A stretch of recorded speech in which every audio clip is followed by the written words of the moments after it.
As international negotiations continue over Iran's nuclear program, it appears that the Islamic Republic is preparing for a space launch. While some are calling it posturing, Iran state media says it's simply an ongoing effort to put satellites into orbit. RT's Alex Mihailovich has that story. According to an expert, these satellite images are proof that Iran is getting ready for a space launch. The photos of Iran's Imam Khomeini spaceport were taken on Saturday by Planet Labs Inc. and were obtained by the Associated Press. These stills show a bump in activity at the desert site, which is approximately 150 miles southeast of Tehran. An increased number of vehicles and a hydraulic crane can be seen at the location. Jeffrey Lewis, an expert at the James Martin Center for Non-Proliferation Studies at the Middlebury Institute of International Studies, was quoted as saying, "This is fairly traditional pre-launch activity." Recently, Iranian state media reported that the country's space program was preparing 4 satellites for launch, including one that is under the final phase of preparation. Plans to launch a satellite come as talks surrounding Iran's nuclear deal continue in Vienna, negotiations which some say have hit a major hurdle. Here's Liz Truss, Britain's foreign secretary at the Group of 7 foreign ministers meeting in Liverpool that took place over the weekend. This is the last chance for Iran to come to the negotiating table with a serious resolution to this issue, which has to be agreeing the terms of the JCPOA. This is the last chance, and it is vital that they do so.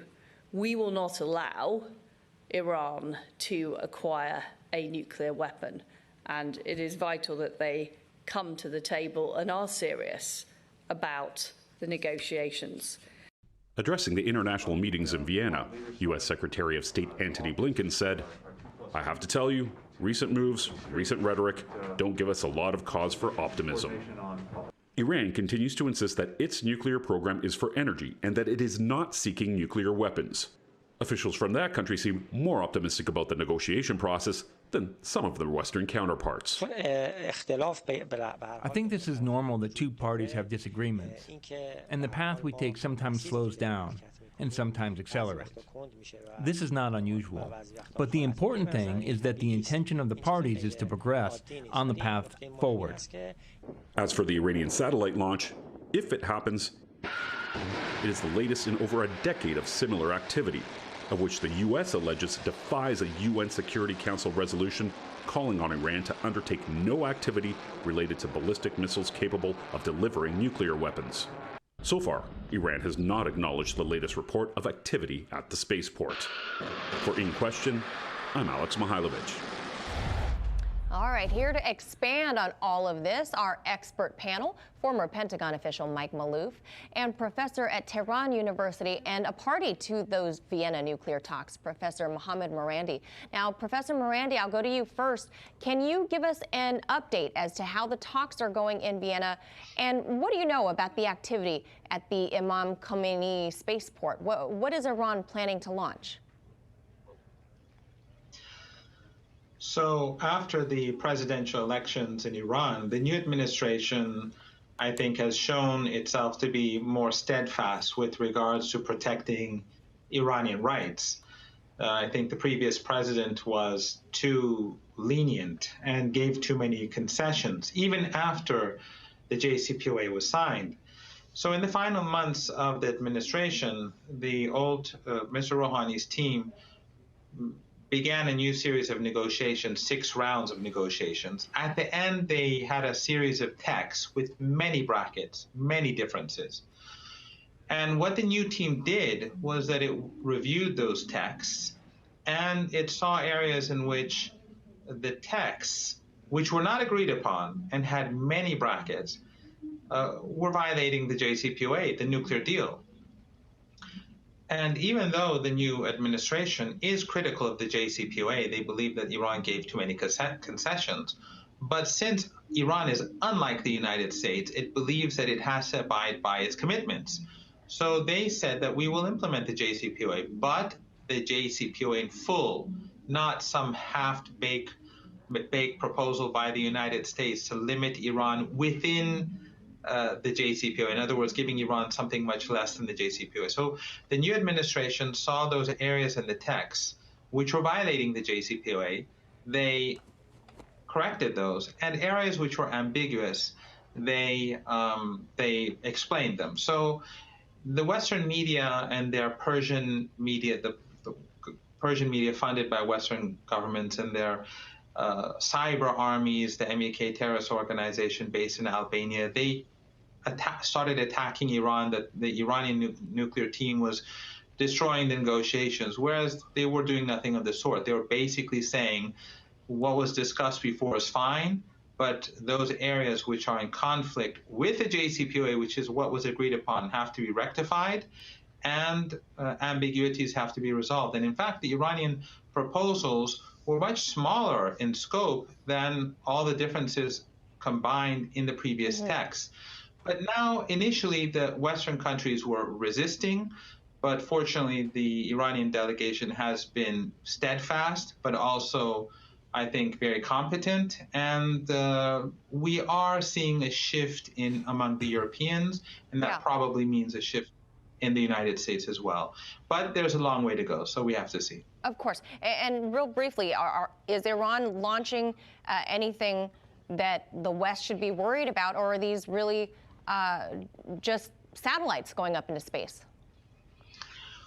Well, this, I think, actually supports Iran's position that Iran's nuclear program is peaceful. Iran is, in the high-tech field, a leading country in the world, contrary to the claims made in Western countries or the stereotypes of Iran, us being a bunch of terrorists, and I don't know, I don't want to use particular terms, wearing certain things on our heads and so on. Iran is a major, is one of the key countries in nanotechnology, in stem cell research. It sends satellites into orbit. Certainly much more advanced. It has the most advanced, exactly. Much more advanced than the West gives them credit for, of course. Exactly. And the nuclear, the area of nuclear technology is within that broader framework. It should be understood within that context. Fair enough. Now, Mike, Secretary of State Antony Blinken striking a pretty ominous tone this week, saying, he said this, quote, I have to tell you, recent moves, recent rhetoric don't give us a lot of cause for optimism. And you just heard the UK delegation, they are saying Iran's chances to rejoin the JCPOA are running out. If for whatever reason this doesn't work out, a new deal cannot be met, what happens next? Well, I think the terms that the U.S. is insisting upon go beyond really what was in the original JCPOA. They want to include missiles. They want to include control over proxies, and that's not what's in the JCPOA.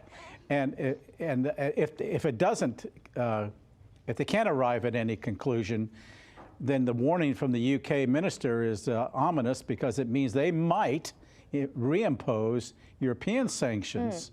You see, the problem right now is the U.S. has not relieved any sanctions to show any kind of any good faith whatsoever, and wanted to join the original JCPOA, let alone try to work on an improved JCPOA. So this is the dilemma, and a lot of other issues, but this seems to be the problem. And the other problem is that the Iranians have been burned. They were in compliance with JCPOA. They got burned badly when Trump blotted out. On that note, Trump said that he was going to negotiate a brand new one. Do you think the Biden administration is working out something separately?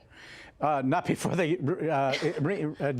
get back into the basics. No. Why work on an improved, which would mean more restrictions, and be unable to do the kind of research that this latest satellite launch is going to demonstrate. Now, having been on the DoD side, I understand the arguments from the U.S. defense perspective, because any kind of a development, missile development, can be used for ICBM development. I understand, and also launch nuclear weapons into space and have them orbiting as satellites. I understand that, but Mohammed's right. They have a very legitimate right to their own destiny and research and development. And we're saying, well, because we're the unipolar, U.S.-led unipolar world, we're dictating to you and everybody else what the terms are going to be, and that's not acceptable.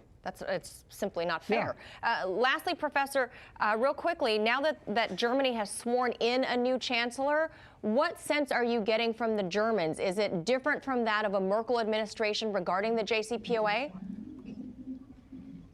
I don't think Iran has any expectations of the Europeans. The Europeans and the Americans are both using maximum pressure sanctions. They really have no more leverage, and they're targeting women and children, just like they do in Afghanistan, in Venezuela, and Yemen, and Syria, and elsewhere. They don't have any more leverage. So, and they have so many problems with the Russians, with the Chinese. Their allies in the region are floundering. The smart thing for the Americans and the Europeans to do is to accept reality, accept the to implement the JCPOA in full, and move on. Otherwise, I don't think it's going to end well for them. All right, we will leave that right there.